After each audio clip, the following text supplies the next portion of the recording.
할렐루야, 은혜로운 아침입니다. 우리는 지금 고난주간을 지나고 있습니다.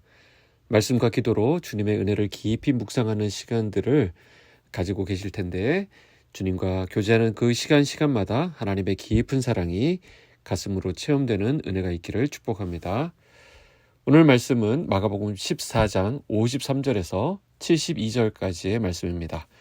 군데군데 좀 나눠서 읽도록 하겠습니다. 그들이 예수를 끌고 대제사장에게로 가니 대제사장들과 장로들과 서기관들이 다 모이더라. 베드로가 예수를 멀찍이 따라 대제사장의 집들 안까지 들어가서 아랫사람들과 함께 앉아 불을 쬐더라. 66절입니다. 베드로는 아랫뜰에 있더니 대제사장의 여종 하나가 와서 베드로가 불 쬐고 있는 것을 보고 주목하여 이르되 너도 나사렛 예수와 함께 있었도다 하거늘 베드로가 부인하여 이르되 나는 내가 말하는 것이 무엇인지 알지도 못하고 깨닫지도 못하겠노라 하며 앞뜰로 나갈새 여종이 그를 보고 곁에 서 있는 자들에게 다시 이르되 이 사람은 그 도당이라 하되 또 부인하더라. 조금 후에 곁에 서 있는 사람들이 다시 베드로에게 말하되 너도 갈릴리 사람이니 참으로 그 도당이니라. 그러나 베드로가 저주하며 맹세하되 나는 너희가 말하는 이 사람을 알지 못하노라 하니 닭이 곧 두 번째 울더라. 이에 베드로가 예수께서 자기에게 하신 말씀 곧 닭이 두 번 울기 전에 내가 세 번 나를 부인하리라 하심이 기억되어 그 일을 생각하고 울었더라. 아멘.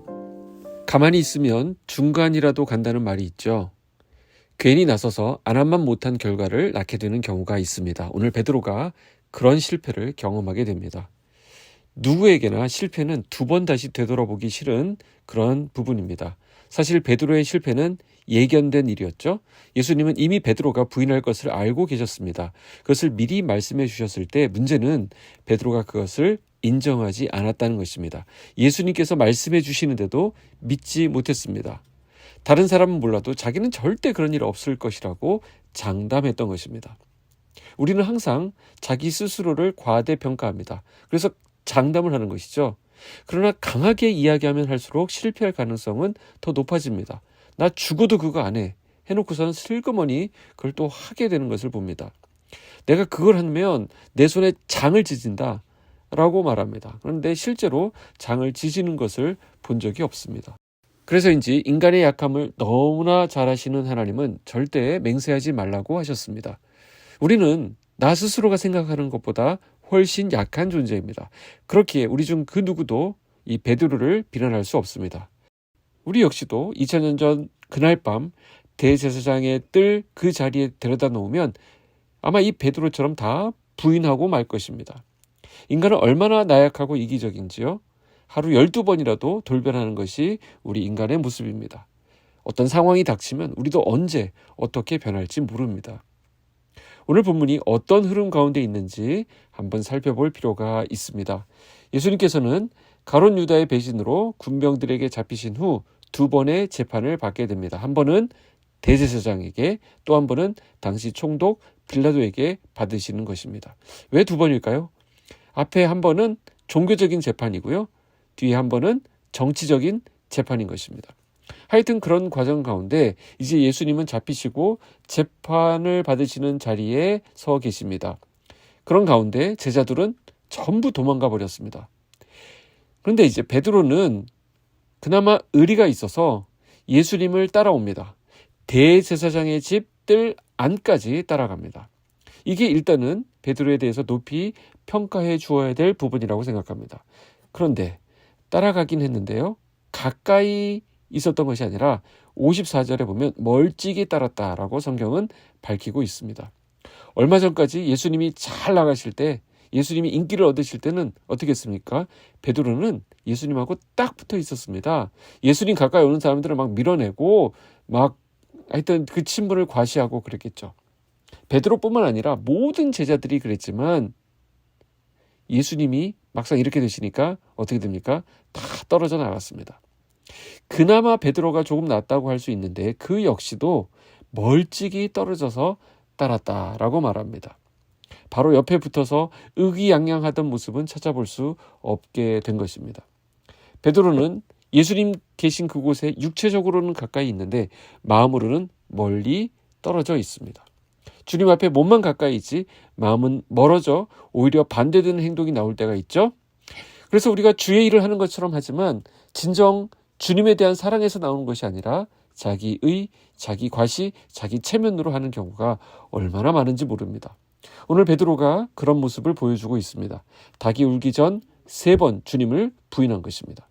그리고 닭 울음소리에 베드로 또한 울었다라고 기록합니다. 자, 이 장면은 참 우리의 마음을 아프게 합니다. 그래서 우리에게 적용되는 부분을 찾아 이 아침 함께 묵상하기 원합니다.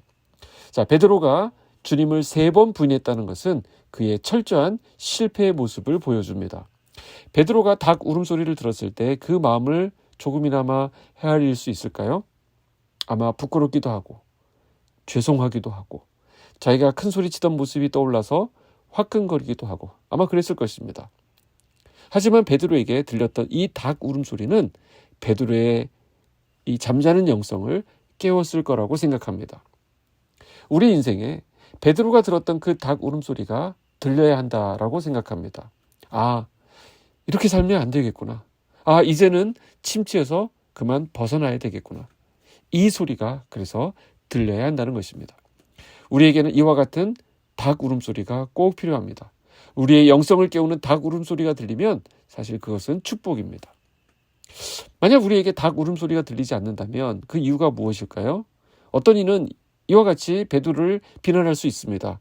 베드로 아예 그 현장에 나타나지 않았더라면 그런 일도 일어나지 않았을 거 아니야. 왜 거기까지 따라가가지고 왜 잘난 척하고 왜 주님을 부인하지 않는다고 큰 소리 치다가 이 꼴이 되냐고 라고 말할 수 있겠죠. 그러나 그렇게 야유하는 사람들은 베드로가 나중에 주님으로부터 회복되는 모습을 상상조차 할 수 없을 것입니다. 처음부터 주님을 위한 헌신과 결단을 아예 해보지도 못한 사람은 결코 이해할 수 없는 묘한 감정을 베드로가 오늘 우리에게 전달해 주고 있습니다. 헌신과 결단이 아예 없었기 때문에 닭 울음소리조차 듣지 못하는 영적인 빈익빈 부익부 현상을 자주 보게 됩니다. 뭔가 하나라도 헌신을 해본 사람은 때로 실패도 할 수 있습니다. 하지만 그것으로 인해 회복도 함께 맛보게 된다는 것이죠.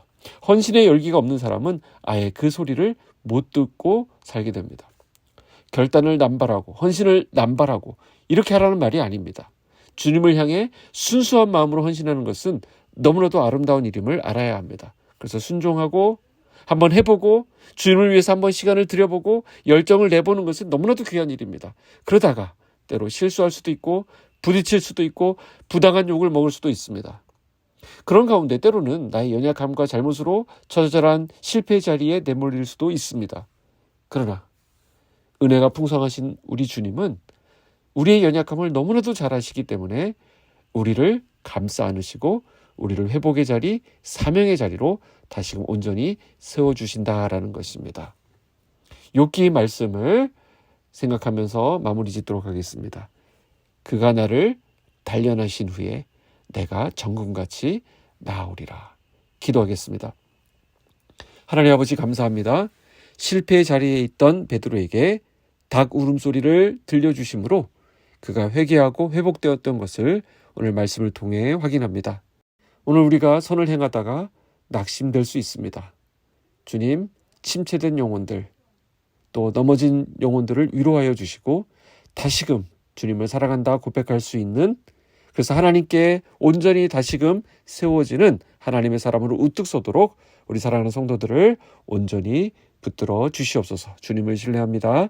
예수님의 이름으로 기도하옵나이다. 아멘.